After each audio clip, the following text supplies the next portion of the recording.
Hello everyone, so welcome back to my YouTube channel. आज हम start करेंगे class 10th की चैप्टर नंबर 2 की एनसीईआरटी बेस्ड एक्सरसाइज 2.2। ठीक है, इससे पहले हमने एनसीईआरटी बेस्ड एक्सरसाइज 2.1 करी थी और उससे पहले हमने चैप्टर वाइज एक्सरसाइज करी थी। ठीक है, अगर आपने वो वीडियोस मेरी नहीं देखी है तो प्लीज़ आप एक बार जाकर देख लीजिए। जो चैप्टर वाइज बेस्ड एक्सरसाइज है उनमें थोड़ा सा एक्स्ट्रा दे रखा है, एक्स्ट्रा नॉलेज है। ठीक है, तो आप एक बार वो भी जाकर देख सकते हैं। ठीक है, आपको और अच्छे से नॉलेज हो जाएगी, क्योंकि आपके बोर्ड के एग्जाम में नहीं पता कि क्वेश्चन कहाँ से आ जाए। ठीक है, तो आपके लिए अच्छा होगा कि आप एक बार उन एक्सरसाइज को भी ज़रूर करें। ठीक है, चलिए स्टार्ट करते हैं पहले क्वेश्चन से। निम्न द्विघात बहुपद के शून्य ज्ञात कीजिए तथा शून्यक और गुणांकों के मध्य संबंध की सत्यता की जांच कीजिए। देखिए, सबसे पहले हमें क्या जानना है कि द्विघात बहुपद हम किसे कहते हैं। ठीक है, फिर हम शून्य पता करेंगे कि शून्य किसे कहते हैं। तो द्विघात बहुपद क्या होता है? अगर आपको कोई भी एक बहुपद दिया हो, बहुपद क्या होता है? जिसमें चर और अचर, चर होते हैं XYZ और अचर होते हैं 1 2 3। ठीक है, तो जिसमें ये दोनों मिलकर कोई भी एक पद बनाते हैं उसे हम क्या कहते हैं? बहुपद कहते हैं। ठीक है, अब देखिए, बहुपद में आपको द्विघात बहुपद पता होना चाहिए। तो द्विघात बहुपद क्या होगा? जिसकी भी पावर, हाईएस्ट पावर, ठीक है, कोई भी एक बहुपद दे रखा है, हाईएस्ट पावर क्या होनी चाहिए? 2 होनी चाहिए। तो वो बहुपद कौन सा कहलाएगा? द्विघात बहुपद। फिर हम उसके शून्यक पता करते हैं। तो देखिए, शून्यक हम कैसे निकालते हैं? शून्यक निकालने के वैसे तो 3 मेथड है आपके चैप्टर वाइज। अगर हम करें तो आपके इस चैप्टर में तो केवल 2 मेथड हमने यूज़ किए हैं। अगर आप चैप्टर वाइज बेस्ड एक्सरसाइज देखेंगे तो उसमें हमने 2 मेथड यूज़ करे हैं। एक तो गुणनखंड विधि के द्वारा हमने इसके शून्यक निकाले हैं और दूसरा हमने निकाले हैं श्रीधराचार्य के सूत्र से। और जब हम चैप्टर नंबर 4 पढ़ेंगे तो उसमें एक मेथड और है पूर्ण वर्ग विधि। ठीक है, तो उससे भी हम शून्यक निकालना सीखेंगे। तो चलिए स्टार्ट करते हैं। पहला क्वेश्चन हमें दिया गया है x² माइनस 2x माइनस 8। ठीक है, तो पहले तो हम इसे गुणनखंड विधि के द्वारा करेंगे और उसके बाद मैं इसी क्वेश्चन को आपको एक बार श्रीधराचार्य के सूत्र से भी निकाल कर बता दूंगी। ठीक है, श्रीधराचार्य का सूत्र कब यूज करते हैं? ज़्यादातर जब हमारी गुणनखंड विधि नहीं अप्लाई हो पाती तब हम श्रीधराचार्य का सूत्र यूज करते हैं। ठीक है, तो चलिए पहले हम गुणनखंड विधि के द्वारा करते हैं। देखिए, इस इक्वेशन का मानक रूप क्या होता है? अगर हम मानक रूप निकाल ले द्विघात बहुपद का, वो होता है ax² plus bx plus c। ठीक है, तो यहाँ पे a क्या है? x² का गुना का अंक है, मतलब इसकी जगह पे 1 2 3 कुछ भी हो सकता है a की जगह पे। और b क्या है? b है x का गुना का अंक, जिसे हम कहते हैं गुणांक। ठीक है, गुणांक अब आपको पता चल गया होगा किसे बोलते हैं। गुणांक का मतलब गुना का अंक। तो x² का गुना का अंक क्या है? a। यहाँ पर x का गुना का अंक क्या है? b। और यहाँ पर x की पावर 0 का गुणांक क्या है? c। ठीक है, तो ये चीज़ आपको पता होनी चाहिए, क्योंकि जब हम संबंध शून्यकों तथा गुणांकों के बीच में संबंध ज्ञात करेंगे तो तभी ये गुणांक हमें पता होने चाहिए कि किसे बोलते हैं।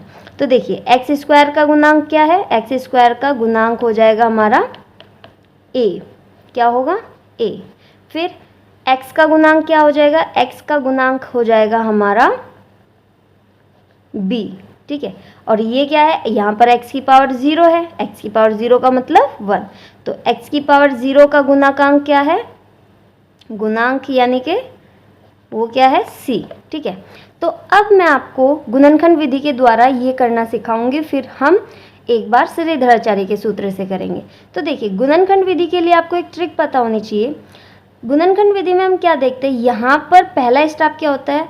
हम चेक करने का होता है। पहला स्टेप क्या है हमारा? चेक करने का।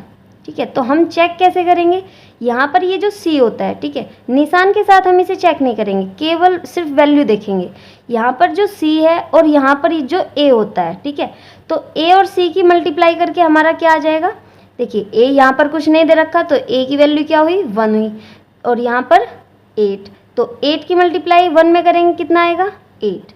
तो मल्टीप्लाई करके हमें 2 ऐसी संख्याएं ढूंढनी है जिन्हें गुना करके तो हमारा 8 आ जाए। और ये वाला हम निशान चेक करेंगे। ये निशान क्या लग रहा है यहाँ पे? माइनस।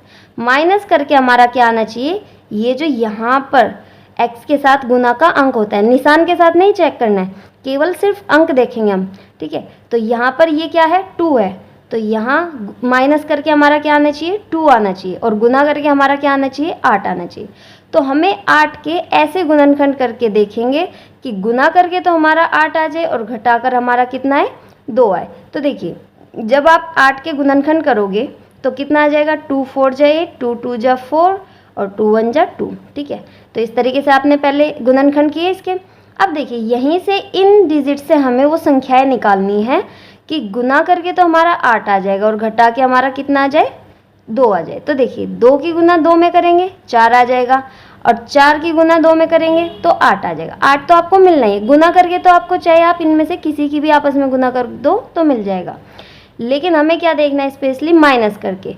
तो 2 की गुना 2 में करेंगे 4, 4 में से जब 2 घटाएंगे तो क्या हमें 2 मिल जाएगा, मिल जाएगा, और गुना करके तो हमें 8 मिल ही जाएगा। तो वो 2 ऐसे अंक जो यहाँ पर ये भी सेम होना चाहिए और ये भी, तो वो क्या है, 4 की गुना अगर हम 2 में करेंगे तो 8 मिल गया, और 4 में से जब हम 2 घटाएंगे तो हमें 2 मिल जाएगा। ठीक है, तो यानी कि हमें वो अंक मिल चुके हैं, वो क्या है, 4 - 2।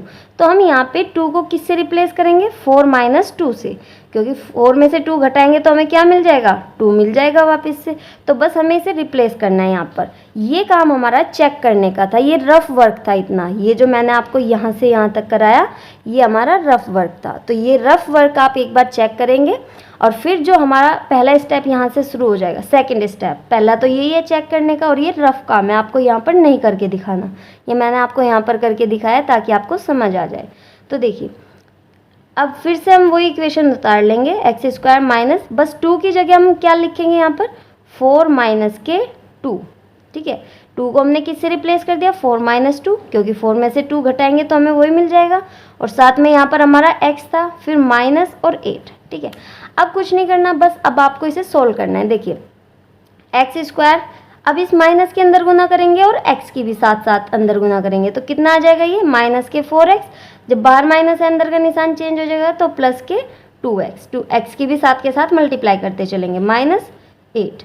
अब यहाँ पे तीसरा स्टेप आपको देखना है, ये जो 2 इन्हें एक इसमें और इसमें से आपको कॉमन ढूंढना है। ठीक है, इन दोनों में से और इन दोनों में से, तीसरा स्टेप हमारा ये है। तो इन दोनों में आप कॉमन देख सकते हो, क्या दिखाई दे रहा है आपको, x कॉमन आ रहा है बाहर, तो x बाहर निकाल लिया। जब हमने इसमें से x बाहर निकाल लिया तो यहाँ पर क्या रह गया, x रह गया, और माइनस यहाँ पर रह गया 4, क्योंकि x तो बाहर चला गया। फिर प्लस का निशान। अब संख्याओं में से पहले कॉमन देखेंगे, संख्याओं में से क्या कॉमन निकल सकता है, ये दोनों किसके टेबल में आ रहे हैं, 2 के टेबल में आ जाएंगे, यानी कि 2 से दोनों डिवाइड हो जाएंगे। तो 2 बाहर निकाला, x तो नहीं आ सकता बाहर, तो x को अंदर ही रखेंगे। x माइनस, जब हम 2 को 2 से डिवाइड करेंगे यहाँ क्या बचा, 1x, माइनस जब हम 8 को 2 से डिवाइड करेंगे कितना आ जाएगा, 4, तो यहाँ पर आ जाएगा 4। अब देखना है, यहाँ पर तो हमने क्या डिवाइड किया था, स्टेप वाइज इन दोनों में से देखा था कॉमन क्या रहा है, और इन दोनों में से देखा था। अब हमें इस पूरे में से देखना है क्या कॉमन आ रहा है। तो देखिए ये एक डिजिट है और ये कंप्लीट एक डिजिट है, सिर्फ प्लस का निशान इन्हें अलग कर रहे हैं। तो इनमें से कॉमन क्या निकल सकता है बाहर, x - 4 बाहर निकल जाएगा। तो अंदर यहाँ पर क्या रह गया, जब x - 4 बाहर ले लिया तो यहाँ पर रह गया x, ये बाहर चला गया तो यहाँ पर बचा प्लस के 2। ठीक है, ये x के शून्यक आए हैं। अब देखिए यहाँ से बारी बारी से हम इन दोनों को बराबर 0 के पुट करेंगे, क्योंकि हमने इनके गुणनखंड कर लिए। तो यहाँ से x बराबर कितना आ जाएगा, 4, और यहाँ से x की वैल्यू निकालेंगे, x + 2 बराबर, इसे भी 0 के इक्वल पुट करेंगे, तो यहाँ से x की वैल्यू क्या आ जाएगी, -2। तो x के हमारे 2 मान आ गई, और यही 2 गुणनखंड होते हैं, शून्यक होते हैं, सॉरी, ये 2 क्या हुए, शून्यक। ये हमारे क्या है, शून्यक, यहाँ से हमें शून्यक मिल गए। शून्यक मतलब जो, अब ये जो 2 मान आए, ये हम अगर इस इक्वेशन में रखते हैं तो हमें आंसर 0 मिलेगा, तो इसलिए इन्हें क्या बोलते हैं, शून्यक बोलते हैं। ठीक है, अब यहाँ तक तो ये प्रोसेस था गुणनखंड विधि के द्वारा शून्यक निकालने का। अब हमें क्या करना है, क्वेश्चन में हमें दिया था कि शून्यकों तथा शून्यकों और गुणांकों के मध्य संबंध की सत्यता की जांच कीजिए। ठीक है, हमें इनके संबंध की जांच भी करनी है। तो देखिए क्या होता है, अब ये जो शून्यक आते हैं इन्हें हम मान लेते हैं अल्फा और बीटा, इसे क्या मान लेंगे, अल्फा। ठीक है, शून्यक एक जो 2 शून्यक है, क्योंकि हाईएस्ट पावर जितनी भी होती है उसके उतने ही शून्यक होते हैं। तो अल्फा की वैल्यू आई 4 और बीटा की वैल्यू क्या आ गई, -2। तो ये क्या है, ये शून्यक है। शून्यक को हमने नाम दे दिया अल्फा और बीटा का। ये बीटा होता है, ठीक है, इसे बी मत समझना, ये बीटा है। तो अल्फा का मान 4 और बीटा का मान -2। देखिए अब हम देख लेते हैं कि शून्यक और गुणांकों के बीच में संबंध क्या होता है। यहाँ से हमने गुणांक भी निकाल लिए हैं, ठीक है, गुणांक की वैल्यू जो इस इक्वेशन में दे रखी है वो लिख ली और शून्यक हमने निकाल लिए, ठीक है। तो अब हम सिर्फ हमें देखना है कि संबंध क्या होता है। तो देखिए संबंध क्या होता है, शून्यकों का योगफल, शून्यकों का योग जो होता है वो बराबर होता है हमारे माइनस के b अपॉन में a के बराबर, ठीक है। तो यहाँ पर b की वैल्यू रखेंगे, यहाँ पर a की वैल्यू रखेंगे और यहाँ पर शून्यक यानी कि जो हमारे अल्फा है उन दोनों को हम क्या करेंगे, ऐड करेंगे। योग का मतलब क्या है, दोनों को प्लस करने में कर, ठीक है। तो ये बीटा की वैल्यू है और ये किसके बराबर आ जाएगी, माइनस के b अपॉन में a के। तो यहाँ पर हमें वैल्यूज़ पुट करनी है इधर भी और इधर भी, और हमें देखना है कि वो दोनों आपस में बराबर आ रही है या नहीं। अगर नहीं आती इसका मतलब हमारा क्वेश्चन गलत हुआ है कोई कहीं ना कहीं पर। तो अगर बराबर आ जाती है इसका मतलब सही है, ठीक है। तो देखिए यहाँ पर हम वैल्यू, एक तो शून्यकों का योग होता है और दूसरा होता है हमारा शून्यकों का गुणनफल, दूसरा होता है शून्यकों का गुणनफल। शून्यकों का गुणनफल हमारे किसके बराबर होता है, गुणनफल वो होता है हमारे c अपॉन a के बराबर, ठीक है। यानी कि अल्फा इंटू में बीटा की वैल्यू हमारी होती है c अपॉन a के बराबर। तो अब देखिए यहाँ पर हम डायरेक्टली वैल्यू पुट करेंगे अल्फा प्लस बीटा, यहीं पर सोल्व कर लेते हैं। अल्फा प्लस बीटा बराबर किसके आता है, माइनस के b अपॉन a। तो अल्फा की वैल्यू क्या है, अल्फा की वैल्यू हमारी है 4 प्लस बीटा की वैल्यू हमारी कितनी है, -2 बराबर यहाँ पर माइनस के b की वैल्यू हमारी कितनी है, -2 और अपॉन में a की वैल्यू हमारी कितनी है, 1 है।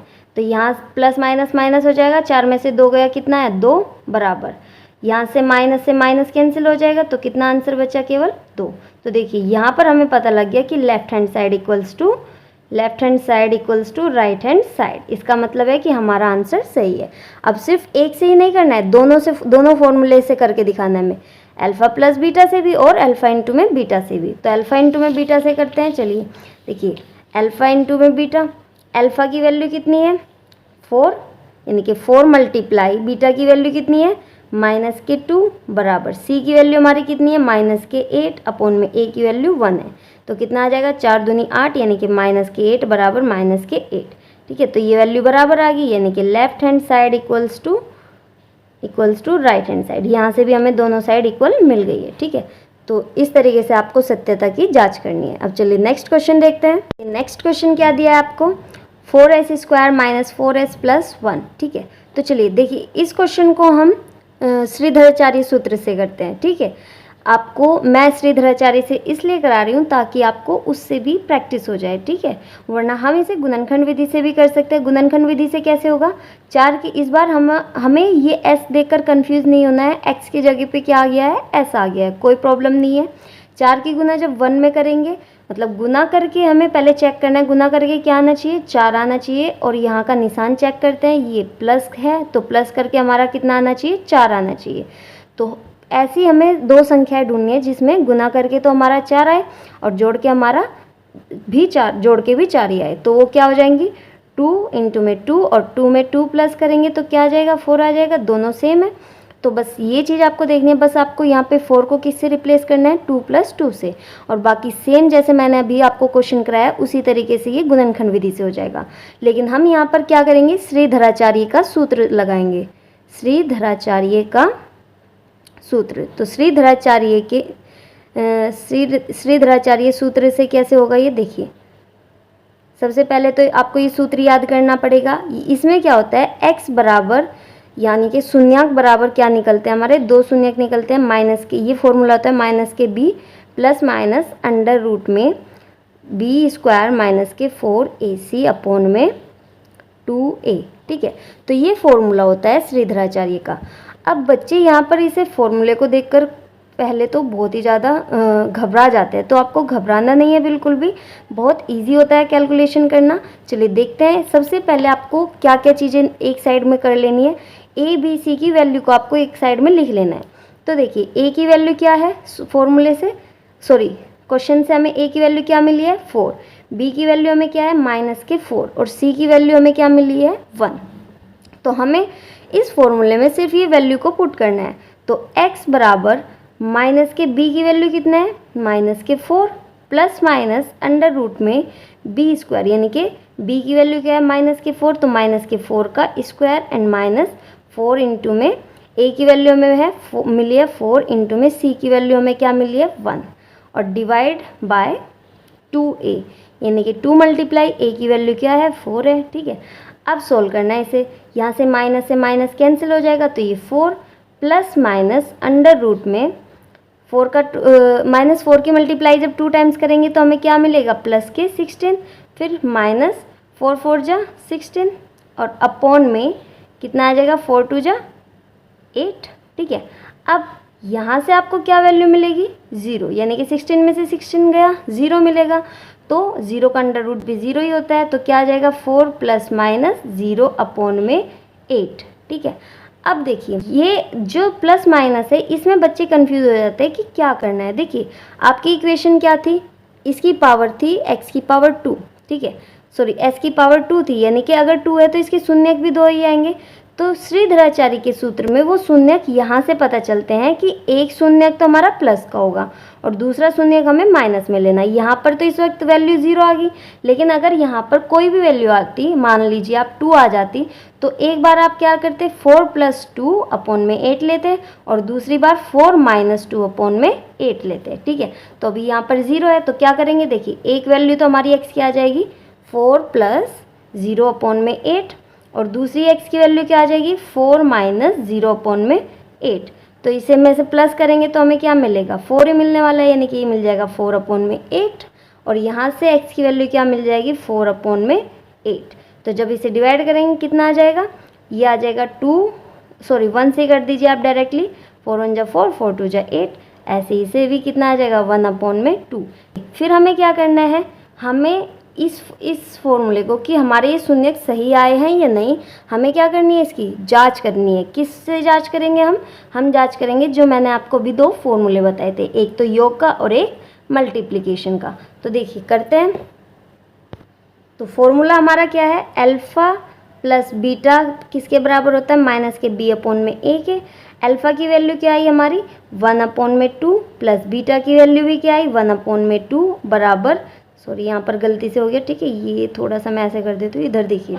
तो माइनस के b की वैल्यू हमारी क्या है क्वेश्चन से, b की वैल्यू माइनस के 4 अपॉन में a की वैल्यू हमारी क्या है क्वेश्चन से 4। ठीक है, तो इसे सॉल्व करेंगे कितना आ जाएगा, एलसीएम लिया 2 आ जाएगा और ऊपर भी इसे डिवाइड करेंगे तो दोनों को जोड़ दो, सॉल्व करके कितना आ जाएगा 2 और इधर माइनस से माइनस कैंसिल 4 अपॉन में 4। तो 2 से 2 को डिवाइड करेंगे 1 और यहाँ पे भी हमें 1 मिल जाएगा। तो दोनों साइड हमारी क्या आई, left hand side equals to right hand side. तो देखिए हमारी यहाँ से प्रूफ हो चुका है। ऐसे ही हम क्या करेंगे, इधर से भी सॉल्व करेंगे। इधर से कैसे, मल्टीप्लिकेशन वाले फॉर्मूले से, अल्फ़ा इंटू में बीटा हमारा क्या होता है सी अपॉन में ए के बराबर। अल्फ़ा की वैल्यू क्या है 1 अपॉन में 2 इंटू में 1 अपॉन में 2। सी की वैल्यू हमारी क्या मिली हमें क्वेश्चन से 1 और ए की वैल्यू हमारी है 4। तो कितना आ जाएगा 1 अपॉन में 2 2 जा 4 इक्वल्स टू 1 अपॉन में 4, यानी कि यहाँ से भी हमारी क्या है left hand side equals to right hand side हमें मिल गई। तो इस तरीके से आपको जांच करनी है।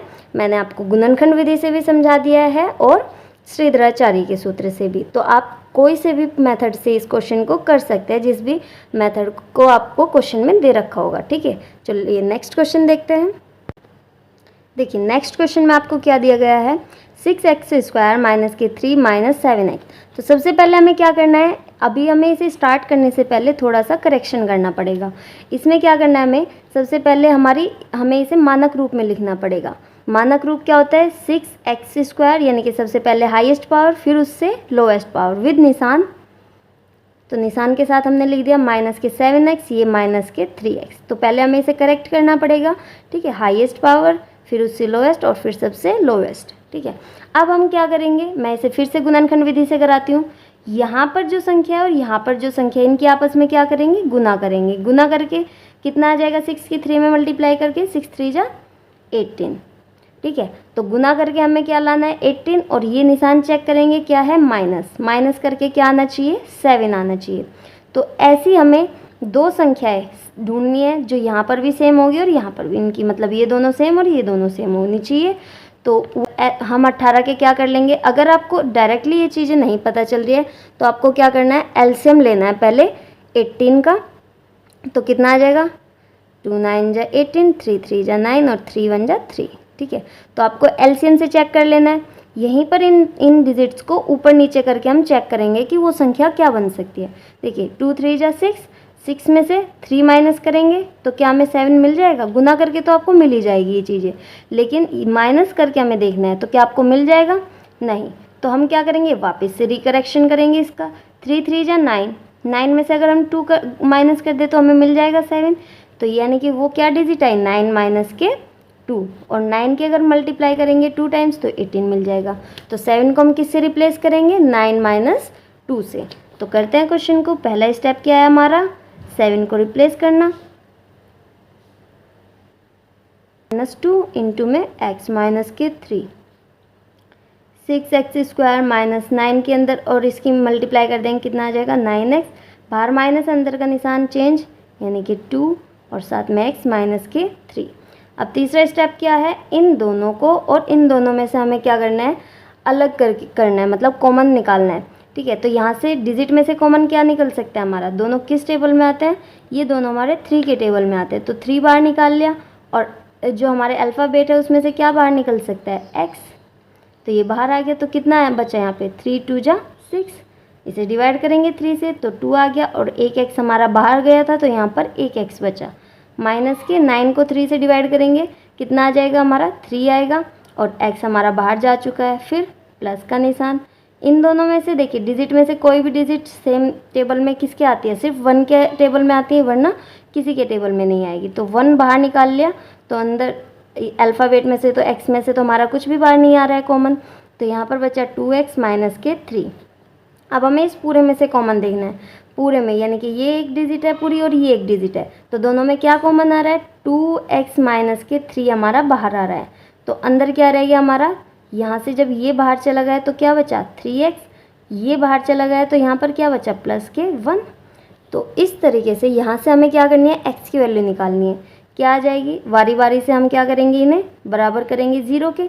तो कितना आ जाएगा यहाँ से x की वैल्यू, 2x यहीं पर रखा, ये उधर जाएगा प्लस का हो जाएगा, ये इधर माइनस का उधर जाके प्लस का। फिर x ये इसके साथ गुना में है, उधर जाके डिवाइड में चला जाएगा। तो x की एक मान हमारा क्या आया, 3/2। दूसरा 3x प्लस के 1, इसे भी अब हम क्या करेंगे, 0 के बराबर रखेंगे। तो यहाँ से x की वैल्यू कैसे निकलेगी, ये इधर प्लस के उधर जाके माइनस के 1। यहाँ से x का मान निकालना है तो इसके साथ गुना में, उधर जाके कहाँ चला जाएगा, ये डिवाइड में। तो यहाँ से हमने x का मान निकाल लिया। अब हमें क्या करना है, उत्तर की जांच करनी है। जांच के लिए क्या होता है हमारा, यहाँ से हमारी ये एक वैल्यू अल्फ़ा की होगी और ये एक वैल्यू बीटा की। तो अल्फ़ा बराबर 3/2 और बीटा बराबर माइनस के 1/3। ठीक है, अब देखिए क्या होता है हमारा फॉर्मूला, क्या होता है, अल्फ़ा प्लस बीटा बराबर माइनस के b/a, और अल्फ़ा इंटू में बीटा बराबर c/a के बराबर। तो अल्फ़ा की वैल्यू है 3/2 प्लस बीटा की वैल्यू है माइनस के 1/3 बराबर माइनस के b। b की वैल्यू क्या है हमारी क्वेश्चन से बताइए, माइनस के 7 है। ठीक है, अपॉन में a की वैल्यू हमारी क्या है, 6 है। अब हम इसे सोल्व करेंगे, कितना आएगा, एलसीएम लेके आ जाएगा 6 को 2 से डिवाइड करेंगे, क्या मिलेगा, 3 के ऊपर मल्टीप्लाई 9, प्लस माइनस माइनस, 6 को 3 से डिवाइड करेंगे कितना मिलेगा, 2 मिल जाएगा, और 2 के ऊपर मल्टीप्लाई करेंगे तो कितना आ जाएगा, 2 इक्वल्स टू, माइनस से माइनस कैंसिल, कितना आया, 7/6। अब यहाँ से 9 में से 2 गया, कितना बचा, 7/6। तो हमें यहाँ से left hand side equals to right hand side मिल चुकी है। तो इसका मतलब क्या है कि हमारा उत्तर सही है। अब अल्फ़ा इंटू बीटा से भी चेक कर लेते हैं। अल्फ़ा की वैल्यू 3/2 है, इंटू में बीटा की वैल्यू माइनस के 1/3 है। सी की वैल्यू हमारी क्या है क्वेश्चन से, माइनस के 3, और ए की वैल्यू हमारी है 6। तो यहाँ 3 से 3 कैंसिल हो गया, तो माइनस के 1/2, ये 3 से 2 टाइम्स कैंसिल हो जाएगा, ये बचा 1/2, वो भी माइनस के। तो यहाँ से भी हमारी left hand side equals to right hand side हमें मिल चुकी है। तो इस तरीके से आपको क्वेश्चन को करना है। ठीक है, नेक्स्ट क्वेश्चन देखते हैं। देखिए नेक्स्ट क्वेश्चन में क्या है, 4u² प्लस के 8u जब आपको ऐसे दिया हो, सी नहीं दे रखा है अगर, तो आपको क्या करना है, आपको कॉमन लेने की कोशिश करनी है। ठीक है, क्वेश्चन को सोल्व ना करने, गुणनखंड विधि से ना करके आपको क्या करना है, कॉमन लेने की कोशिश करनी है। तो देखिए इनमें से आपको कॉमन क्या मिल रहा है, 4 बार कॉमन मिल जाएगा, और यू स्क्वायर में से और यू में से हमें क्या कॉमन मिल जाएगा, यू। ठीक है, तो ये यू है, यू हमने बाहर निकाल लिया, तो अंदर हमारा क्या रह गया, यहाँ पे बचा यू प्लस के, यहाँ पे हमारा क्या बचा, 2। ठीक है, अब हमें क्या करना है, इसे बराबर 0 के पुट करना है। तो हमें यहाँ से, ये u है, ठीक है, कभी आप इसे 4 समझने लगे, तो आपको क्या करना है, यहाँ से पहले तो आपको इसे 0 के बराबर रखना है, और फिर यहाँ से इसे हमें 0 के बराबर, मतलब 0 की साइड ले जाना है। तो जब हम पहले इस पूरे डिजिट को उधर ले जाएंगे डिवाइड में, तो ये 0 हो जाएगी, तो यहाँ से u की वैल्यू कितनी आ जाएगी, 0। तो u का एक मान कितना आ गया, 0। फिर हमें क्या करना है, हमने अभी इस वाली डिजिट को डिवाइड में लेके गए थे, अब हम इसे डिवाइड में लेके जाएंगे, इसे एज इट इज़ रखेंगे। तो यहाँ पर u प्लस के 2 एज इट इज़ रहेगा, ये उधर डिवाइड में जाके क्या बचा, 0, तो ये हो जाएगा 0। तो यहाँ से u का मान क्या आ जाएगा, ये इधर प्लस के 2 है, उधर जाके 0 के साथ माइनस के 2 हो जाएगा। तो u का मान कितना आया, 0 माइनस 2 यानी कि माइनस के 2। तो u के हमें मतलब 2 मान मिल चुके हैं, क्योंकि पावर कितनी थी, 2 थी। मैंने बताया है जितनी भी हाईएस्ट पावर होती है उसके उतने ही शून्यक होते हैं। तो हमारे 2 शून्यक निकल चुके हैं, एक 0 और एक माइनस के 2। हमें ज़्यादा कुछ नहीं करना पड़ा, क्योंकि क्वेश्चन में सी हमें नहीं दे रखा था, इसलिए हमारे पास सिर्फ एक ही चीज़ थी कि हम उनसे कॉमन लेके कर ले। जब हम कॉमन करेंगे तो यहाँ से आपको बारी बारी से क्वेश्चन को, जैसे मैंने बताया, सोल्व करना है। अब देखिए हमें क्या करना है, इसे चेक भी करना है, अल्फ़ा इंटू में बीटा किसके बराबर आना चाहिए, सी अपॉन ए के बराबर, और अल्फ़ा प्लस बीटा किसके बराबर आना चाहिए, बी अपॉन माइनस के बी अपॉन ए के बराबर। अल्फ़ा की वैल्यू 0 इंटू में बीटा की वैल्यू माइनस के 2 बराबर सी की वैल्यू हमारी कितनी है, सी की वैल्यू हमारी है 0 है, क्योंकि सी तो दे ही नहीं रखा है क्वेश्चन में, और ए की वैल्यू हमारी क्या है, 4 है। तो 0 की इसमें मल्टीप्लाई करेंगे 0, 0 को इससे डिवाइड करेंगे तब भी 0, तो ये आ गया left hand side equals to right hand side. अब हमें प्लस करके देखना है, अल्फ़ा की वैल्यू 0, बीटा की वैल्यू माइनस के 2 बराबर माइनस बी की वैल्यू हमारी कितनी है, बी की वैल्यू हमारी 8 है, अपॉन में ए की वैल्यू हमारी क्या है, ए की वैल्यू हमारी 4 है। ये आ जाएगा माइनस के 2 बराबर, इसे डिवाइड करेंगे तो ये भी आ जाएगा माइनस के 2। तो यहाँ से भी left hand side equals to right hand side. Next question क्या है, टी स्क्वायर माइनस के 15। तो टी स्क्वायर यहाँ से ना, तो हमारी देखिए यहाँ से हमारा क्या गायब है, अगर हम इसका मानक रूप देखें तो यहाँ से x की वैल्यू यानी कि t की वैल्यू गायब है। t की पावर 2 की तो है, लेकिन नहीं, t की पावर 1 की वैल्यू नहीं है, यानी कि bx हमारा गायब है। तो हम क्या करेंगे, सिंपली टी स्क्वायर इसे उधर लेकर जाएंगे, तो ये बन जाएगा 15, और टी स्क्वायर यानी कि अगर हमें इसे स्क्वायर हटाना है तो यानी कि ये प्लस माइनस अंडर रूट में 15 आ जाएगा। और जब हम इसे एक बार प्लस का मान आएगा यानी कि एक बार माइनस का, अगर हम इसे 15 को बाहर निकाल लें तो भी ये अंडर रूट से बाहर नहीं निकलेगा, ये अंडर रूट के अंदर ही रहेगा। क्यों, क्योंकि देखिए 3 5 जा 15 और 5 1 जा 5, पेयर्स तो नहीं बन रहे, तो इसलिए से बाहर तो नहीं आने वाला हमारा, तो इसलिए हम क्या रख देंगे, इसे एक मान हमारा टी का आया प्लस के अंडर रूट 15, और दूसरा मान टी का हमारा क्या आया, दूसरा मान हमारा टी का आया माइनस के अंडर रूट 15। तो टी के 2 मान हमारे निकल चुके हैं, क्योंकि पावर हमारी 2 थी तो शून्यक भी हमारे 2 ही आने थे। अब हमें इसकी सत्यता की जांच भी करनी है। अल्फ़ा प्लस के बीटा बराबर माइनस के बी अपॉन में ए, और अल्फ़ा इंटू में बीटा बराबर सी अपॉन में ए। अल्फ़ा की वैल्यू हमारी क्या है, अंडर रूट 15, प्लस बीटा की वैल्यू हमारी कितनी, अंडर रूट 15 बराबर माइनस के बी की वैल्यू हमें क्वेश्चन में नहीं दे रखी, वो 0 थी, ठीक है, अपॉन में ए की वैल्यू कितनी आ जाएगी, सॉरी ये है माइनस के 15, ये माइनस के 15 है, अंडर रूट 15 है, ठीक है। ए की वैल्यू में क्या दे रखी है, 1 दे रखी है, तो कितना आ जाएगा यहाँ से, एक ये अंडर रूट में 15 और plus minus minus under root में 15, तो कितना आ जाएगा, 0 बचेगा, और इधर भी 0 आ जाएगा, तो यहाँ पे भी 0 और बराबर 0, left hand side equals to right hand side. Alpha की वैल्यू हमारी क्या है, अंडर रूट 15, बीटा की वैल्यू क्या है, माइनस के under root 15, equals to C की वैल्यू क्या है हमारे क्वेश्चन में, माइनस के 15। तो देखिए ए की वैल्यू तो हमारी 1 ही है, तो उसे लिखिए मत लिखिए। जब भी अंडर रूट के अंदर हमारी सेम डिजिट है दोनों ही, तो हम क्या अगर उसकी मल्टीप्लाई आपस में करते हैं तो कंप्लीट डिजिट बन जाती है जो अंडर रूट के अंदर होती है। तो ये अंडर रूट 15 के अंडर रूट 15 में मल्टीप्लाई करेंगे तो कंप्लीट 15 हमारा बन जाएगा, साथ में निशान है माइनस का बराबर माइनस के 15। तो यहाँ से भी हमारी क्या आ गई, left hand side equals to right hand side. तो दोनों साइड से हमारी क्या है, left hand side equals to right hand side, यानी कि प्रूफ हो चुका है हमारा। तो इस तरीके से आपको सत्यापित करना है।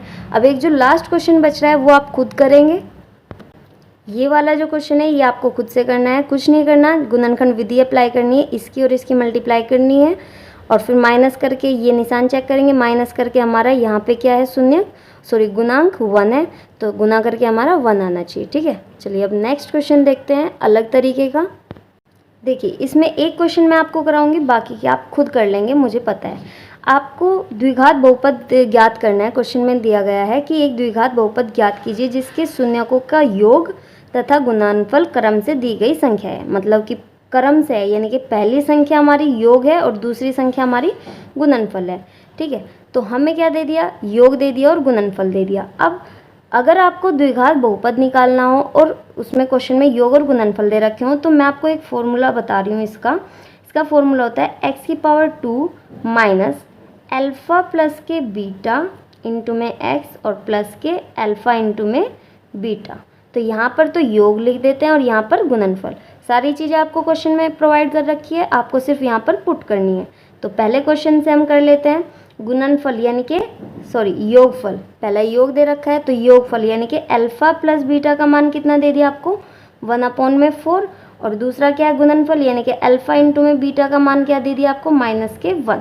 आपको बस इस इक्वेशन में पुट करना है। तो इक्वेशन क्या बनेगी हमारी, x² minus alpha plus beta की वैल्यू क्या है, 1/4। कंप्लीट मान दे रखा है, मतलब इसका ऐसा नहीं है कि एक एक करके, उन्होंने कंप्लीट मान दे रखा है कि योग का मान है। ठीक है, और ऐसे ही गुणनफल का, तो सिर्फ आपको पुट करना है 1/4, साथ में क्या है x है, फिर प्लस का निशान, अल्फ़ा इंटू में बीटा का मान क्या दे दिया, -1। जब हम इसे सोल्व करेंगे x² माइनस के 1/4x प्लस माइनस के 1, तो ये आपको द्विघात बहुपद मिल जाएगा। तो इसी तरीके से आपको ये सारे क्वेश्चन करने हैं, सेम इसी फॉर्मूले को अप्लाई करके। ठीक है, तो चलिए आज की वीडियो हम अपनी यहीं पर समाप्त करते हैं। इसी के साथ आपका ये चैप्टर ख़त्म हो जाता है यहीं पर। तो मिलते हैं आपसे नेक्स्ट वीडियो में नए चैप्टर के साथ। अगर आपको मेरी वीडियो पसंद आई हो तो प्लीज़ मेरी वीडियो को लाइक शेयर कर लीजिएगा और चैनल को सब्सक्राइब करना मत भूलिएगा।